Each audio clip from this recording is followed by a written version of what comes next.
Monday Night Raw Hot Takes, where I take your thoughts, your opinions, your hot takes from the previous episode of Monday Night Raw, SmackDown, and or PLEs. And if you want a hot take on late night dining in America, Denny's, it's the same as Waffle House. It's just the staff, they don't know how to fight. All right, let's get going with Jasper Von Schill.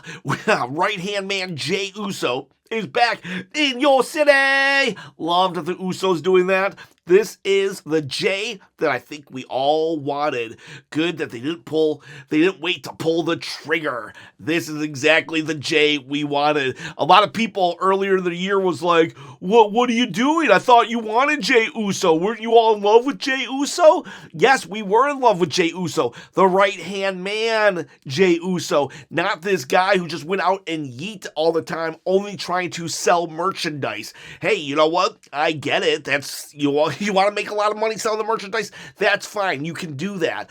But don't expect us to like you as much as we once did if your character has completely changed. Now that Jey Uso is kind of leaning back towards that right-hand man, let's look at all these comments. Everybody is like, holy crap, this is the Jey that we know and love. The right-hand man of Roman Reigns of the Bloodline. Heck yeah, let's see what else people have to say. Denjo Sore, I'm a Jey fan and I'm super excited to see where this goes. Heck yeah, I'm with ya. I remained a Jey fan this whole time, but my level of interest in Jey did diminish, and now it's right back up to, ooh, what's he gonna do next? Jimbo Slice says Jey Uso turning heel and following in Roman's path wasn't on my bingo card, and I'm honestly loving the idea. Yeah, you know what? I thought we were going to have the Yeet Man for probably 3 or 4 more years while they keep selling that merchandise. For them to actually flip Jey right now is pretty shocking. It took them 10 years to do it to Roman, but yeah, I'm all for this. Jey's going to be so much better. Let's be honest, Jey's going to be so much better. A lot of his criticisms can be masked with a heel turn. It really can. Like, he doesn't have to go in the ring at 100 miles an hour when he's a heel. Like, remember when Roman would just, he would just put someone in a headlock and talk trash to them? And Jey Uso is already better on the mic right now that he's not trying so hard to appease every single person in the entire audience. He's just mean and he doesn't seem like he's like no nonsense and stuff. And let's be clear, he's still not a heel. He's just now a babyface who won't take crap from anyone. But he did spear LA Knight, which is questionable. Is he a heel? Is he not? He's still feuding with the Brawns though. He's right now, I don't know. Is he a tweener? Has he officially gone tweener and will soon go heel? I don't know. It was interesting though yesterday. Jimmy at one point says to Jey, "You're starting to sound like Roman," and the entire crowd was like, "Ooh, oh," kind of like that was an insult. But crowd, don't forget you love Roman Reigns too, and so is it an insult to be called Roman, but a positive to just be Roman? I don't know, crowd. You need to make up your mind. But yes, this is the most interesting Jey has been, and I'm glad. Bingo! This is what we needed to do at the beginning of the year, but I'll take it now. God, Wonder Wolf, I'm glad Jey is finally listening to Roman's advice. This is the Jey we need. I agree there. Habadi, Jey heel turn. Love the content, man. I appreciate that you love the content. And Eddie Brosny says, heel yeet. Again, I don't think we're full-fledged heel right now, but we are in the beginning stages. Heck, though, maybe we are heel. Remember when Roman came back, he interfered in the match with Braun Strowman and The Fiend Bray Wyatt, and we were like, wait a second, is he a heel? Maybe, maybe not. Maybe he just wants the championship. And then a week later, he aligns himself with Paul Heyman. We gotta see more. But I do think his next feud is going to be with LA Knight, and that feud might determine which way he fully goes. Will he be a tweener? Will he just go completely a vanilla babyface again? Or does he lean into becoming the next tribal chief, Jey Uso? And they could work too. it can work. Unlike Solo Sikoa, when he tried to be the tribal chief, it was a complete takeover. This Jey Uso is actually using the advice of Roman Reigns. So if Roman actually takes a step back and says, I am now the tribal elder, replacing my father and my uncle, then we can have tribal elder Roman Reigns and right-hand man Jey. He becomes the tribal chief, the one you have to acknowledge, and then Jey has to acknowledge Roman. And then we can even have Roman not have to get beat up every time he leaves WWE. Instead, he could just say, I'm leaving, you're my tribal chief, you're my representative, you will take care of things in my stead. And it would be like, then we have a dynamic here. Then we go to chapter 4, inning 4 of the never-ending Bloodline saga. And my never-ending saga is giving away this belt at 20,000 subscribers. Well, I guess it does end at 20,000. Okay, so my ending saga is giving away this belt at 20,000 subscribers. But at 30,000 subscribers, I'm going to give away another belt. All you got to do to win is comment below, subscribe to the channel, hit that bell, ding, ding, ding, notification. All right, more hot takes. Cult GW02, AJ's promo was torture to get through. Yay therapy, one of the biggest scams in the world. Yay. All right, Colt. So you're more than welcome to your opinion, but I'm going to tell you my personal experience with therapy. First, I'll address AJ's promo. AJ's promo is like, if you didn't like it, that's fine. I think there was a little bit of ring rust on her promo. As for therapy, if you want to think it's a scam, that's fine. But I'm going to tell you my personal experience. While, yes, sometimes I think maybe therapy isn't for everybody, I will also say sometimes therapy is for some people. I've dealt with depression. I've actually, and I'm not trying to make anybody feel sorry for me. I don't need to talk about this, but we have somebody on the channel who's kind of like, you know, I'm addressing a comment, so it's naturally coming up. I've dealt with depression. I've dealt with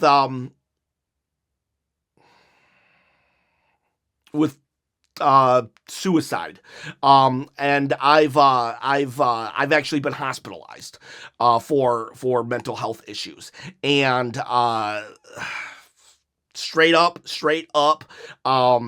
if I had not gone to therapy when I did, Wrestle Chop would not exist. I'm in a way better place now, but yeah, so for me, therapy was literally life-saving, life-changing, and therapy for me, not a scam. All right, so no easy way to segue out of that, I guess. So let's just continue going on with our love of wrestling. Tiz Mickey, that spear Jey gave LA Knight, yeah, was nasty. Yeah, that was. And also, Raquel has improved so much this year. She's really growing on me. And that was a really good match with Lyra tonight. I agree. I've been singing Raquel's praises for a while now. And I'm still shocked because literally it was December last year. I remember thinking, she sucks. And then somehow, some way, I think it was February, I was like, wow, she just actually performed a really good match. And then every single week after that, I have just like seen improvement, leaps and bound. She needs to lean more heavy into this big man role of the women's division, and so far, so good. Raquel, most improved of 2025, I would say. Kai says, AJ Lee's promo wasn't the strongest, I thought, but I blame nerves and being rusty. I know she'll come back stronger. Agreed. Donatello Leonardo says, I really did enjoy about 95% of the show, but I cannot figure out for the life of me why LA Knight losing to a Death Valley driver and not a tsunami. I think I read his comment wrong, but that was basically the gist of it. Yeah, why would they let LA Knight lose to a random move? I get that it's kind of cool when a random move does pin a superstar, but unless that becomes the norm, it kind of low-key makes LA Knight, I don't know if I would say he looks weak, because it was like 2-on-1 basically, but at the same time when you got Sami Zayn over on SmackDown, SmackDown, like mopping up an entire faction and still winning. A Death Valley driver? Couldn't we give LA Knight a tsunami? Maybe two, to just show that it takes a lot to put him away. So, you know, I'm glad you're in the main event, but let's make him look like a main event guy also who belongs there. And Donatello Leonardo also says, and I get that Rhea being on a side quest right now is the right move, but a babyface team with Nikki Bella feels like such a waste. No disrespect to Nikki Bella, but this angle doesn't elevate either party. I'd rather them just hold off until Lash is done with Nia and have her go after Rhea. Ooh, Lash Legend going after Rhea would be cool. I would definitely love to see that. And you could have the young buck going after the grizzled veteran. But yeah, Rhea and Nikki, Rhea coming to the aid of everybody in the path of Asuka.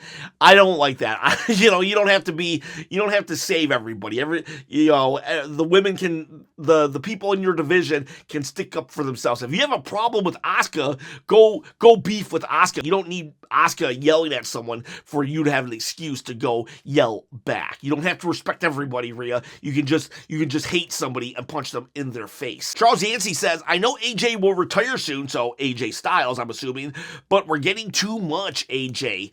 I know this is a hot take, and you're more than welcome to your opinion, but I very much disagree with this. I want more AJ Styles, especially because he's going to retire soon.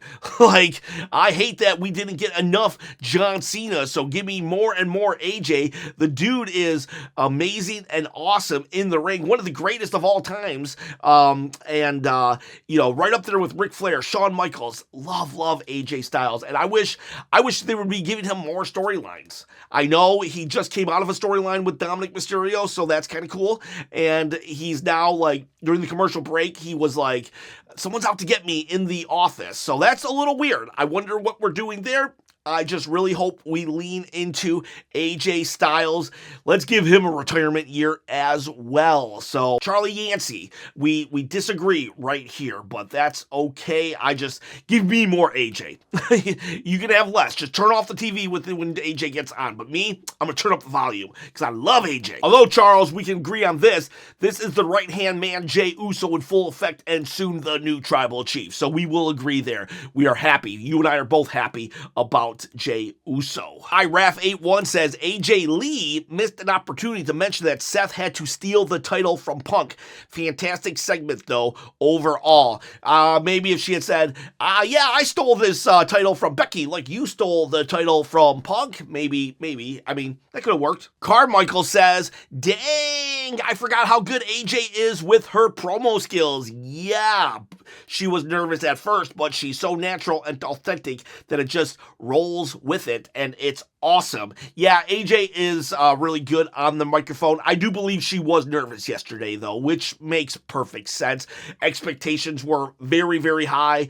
Plus, you got, like, everybody looking at you. You've been away for 10 years. It's like, how are people going to really receive you? You are different. You are a different human, even. Think about it. 10 years later, you are a totally different human being, and I think she did get better as time went on. And if you remember CM Punk, though, his first one or two promos in the WWE didn't land as well as some of his later promos against Drew and stuff.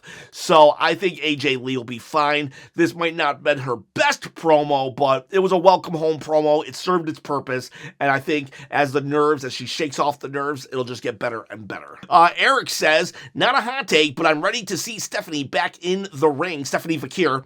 I hope everything's good with her. Yeah, like, why did they take her off tonight's program? It's supposed to be a contract signing, and I don't know, stuff does come up, life does happen, but I just challenge that she won the Battle Royal, like, forever ago at Evolution 2 before SummerSlam, and we really haven't seen her since. Why do we put these, like, people in positions to win the big match and then just take them off TV? So maybe tonight was legit. I don't know. They didn't really tell us. They just said, sorry, she's not going to be on TV tonight. But what about every other week? If Stephanie wins the title at WrestlePalooza, it's like, yeah, it'll be cool, but it could have been so much cooler if we had been building her up. Mario says, I actually like the fact that Punk and Rollins have a forever feud. I really do, because Rollins' reason to hate him so bad are legit, and I've been on Seth's side all along. But I don't really like the way Rollins has been portrayed lately. They are making me rooting for Punk, because I'm so happy AJ is back, and I like it. I actually think that's kind of cool. You're like, I'm rooting for Seth, but I'm rooting for AJ. There's like layers to this feud, and that's probably why it is a forever feud. If this was just a feud based on trying to win a championship, then you can't make a forever feud out of that. But if it's personal, then you can. I do agree, though. I wish they would tone Seth back a little. It's like he made no change in his character whatsoever once he became the leader of the Vision. And I think when you have progression in your like storylines, naturally your character should progress as well. Main event Fro, right-hand man Jey Uso gone. Fire, no more Yeet. I don't think they'll get rid of Yeet. Yeet's gonna be here forever. That's just money. It's just gonna always print money. I can see Jey Uso, even at his heelish, is gonna do this at least one time,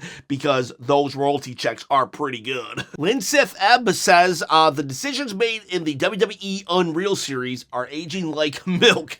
Every decision. I think the only decision, I would say 9 out of 10. The decision to give Chelsea Green the U.S. title was good. But everything else, I guess that was when we got milk was in the good portion at that moment. Everything else did age like milk. I mean, woo! They were trying so hard. They derailed creative for that Unreal series, and I hate it. I hate that I have to talk bad about Unreal, because they actually put me in the 4th episode of Unreal. So I want to love this series, but yeah, like like literally, they turned to John Cena for a shock moment. They had no plans whatsoever. No plans whatsoever. They just wanted to sell a documentary. And that's basically, it's fact. It's basically fact because of how they flipped him back to being a babyface, because they just had nothing. Oh, guys, I don't want to ruin wrestling. Gee whiz. Like, they had nothing. That Unreal, not good for 2025 creative. Dracon Archive says, I really can't see turning Jey Uso this far into his Just Me Us run. It's been well over 2 years since Yeet took over WWE. I don't think it's gonna go away that easily. How much merchandise they sell. Oh well. Well, they did eventually flip Roman, but it did take 10 years. I think that as long as Jey does this every once in a while, he can still get that Yeet money. Now, the question is, will they turn him full heel? But then again, Roman was full heel, and Usi Sensei, love that name. Seth's humor and AJ's craziness is the yin, while Becky's charisma and Punk's presence is the yang to the story. I love it.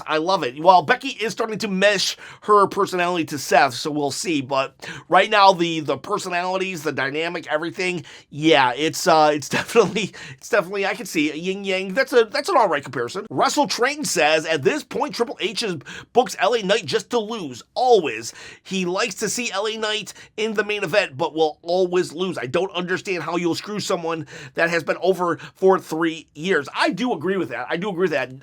LA Knight literally has not lost his fan base whatsoever, and like when he gets on the mic, it's always fire, it's always gold. He has something that a lot of wrestlers don't have. I'm not saying everybody needs to mimic LA Knight, but I do say that we need to push his uniqueness. He would be so refreshing, not just in the main event scene, but the main event. The dude, the guy on top.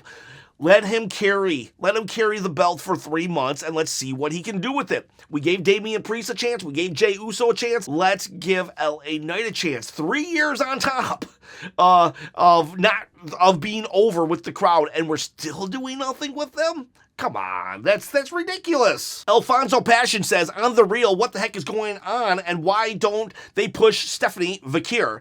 I know you don't like her, Chop, but she's really good in my opinion. It's not that I don't like Stephanie Vakir, it's just I have not connected with Stephanie Vakir. 2 big differences. I don't like Goldberg. In fact, I hate Goldberg. It's not that I don't like Stephanie, I have no opinion of Stephanie Vakir. I know she's a good wrestler. The only time I've ever really started to connect with her is when she said that wrestling was my first language. But you see, she was able to showcase herself both in ring and on microphone that night. I will never connect with Stephanie if they continue to keep her off TV. So I agree with you, she's good because I've seen footage of her wrestle, but it's not that I hate her, I just don't connect with her. And I hope that changes because I don't understand why she won a number one contenders match if we weren't going to put her on TV. So I want to connect with her, I just can't right now with how WWE is keeping her off TV. Carmichael, once again, Penta attacking the grieving New Day for no reason whatsoever. I'm tired of them pretending that he's a good guy. Amen, brother. Amen. like the New Day came out, they're just grieving, they're sad, and Penta attacks. Tisk, tisk, Penta. Tisk, tisk. TTJC says, my issue with Nikki is that she hasn't proven she belongs in this era. When the women started getting stipulation matches, Nikki and Brie got out of Dodge, but Naomi, Natalya, and Tamina evolved. And he says, he goes on to say fought in a lot of the matches. I will say this about Nikki. Nikki Bella, that she's trying. She's definitely trying. She went up against Asuka yesterday. She's not backing down from anything, and she's on a full-time schedule. Think of all the legends that have returned that don't really just show up to Raw every week. They just want the PLEs or whatnot. Or if they do show up to TV, it's just an interview segment. So I will give it to Nikki that while I still haven't really felt that she does connect in this era, I will say I do think she's trying. I say it's not for lack of trying. Come At Meow says, Penta is taking the role of the male version of Jade. Basically, he says that because Jade just goes up to everybody and says, I want a title shot. And now he's saying that Penta just goes up to Pierce and says, I want a title shot. I mean, we need to give Penta a feud. And the New Day feud, it's kind of, if the purpose is to get Rey Fenix over and have the Lucha Brothers, that's fine. That's a perfectly okay storyline, but we're dragging that out too much. And the New Day, they seem a little isolated, doing their own thing, and then they get involved with Penta. It's like we need an overall storyline for this whole thing, and we need to see. I mean, just bring in Rey Fenix. Like, he's not doing anything. Malice Dallas says, I like how that rhymes, Bronson Reed still doing the Tribals thief stuff after losing his shoes is embarrassing. I do like that Bronson Reed is still kind of picking at Roman and chipping away at Roman because it keeps, anybody who has Roman Reigns' name in their mouth is, like, considered, that's a big deal. That's a big deal. But why doesn't he just try to steal someone else's shoes? Why doesn't he try to steal LA Knight shoes or something? You can keep the gimmick, but you gotta do the gimmick in order to keep the gimmick. So, yeah. If he steals some more shoes, tribal thief all the way. But if he stops, then yeah, you gotta pull back on that. Nada says, I'm excited for the Bayley's new storyline. I'm a big Bayley fan. I hope she could find success with her new gimmick. I am a Bayley fan as well. I said this in my review. I just don't understand why we can hear her thoughts. Why can I hear her thoughts but not Randy's thoughts? Randy hears voices too, but like I can only hear Bayley's thoughts. We need to do something. I said also in a hot take or two ago that we should have footage of Bayley literally recording everything 3 separate times. Once in the Ding Dong Hello character, once in the Hugger character, and once in this character. And then somehow, some way, there's just this mysterious editor who spliced it all together. But if Bayley's gonna be crazy, we can't hear her inner monologue. I get it, wrestling's unreal, but like, give me a break here. We're not Charles Xavier. We're not mutants. We shouldn't be able to hear Bayley's thoughts. Or if we can hear Bayley's thoughts, we need to be able to hear, I don't know, Dominic Mysterio's thoughts as well. And yeah, so. And then we'll close out with Nada as well. He says, Rusev was the right winner since Penta lost to Kofi for no reason at all. If Penta beat Rusev this soon after a loss like that, I think it would have actually hurt both Penta and Rusev. It wouldn't have hurt Penta, but it would have hurt Rusev. I don't know what we do with Rusev, though. I don't know where he goes from here. He needs victories, but who can he fight next? They position him in a way where almost any loss will derail Rusev, but the roster is just not deep enough for him to, like, build himself up.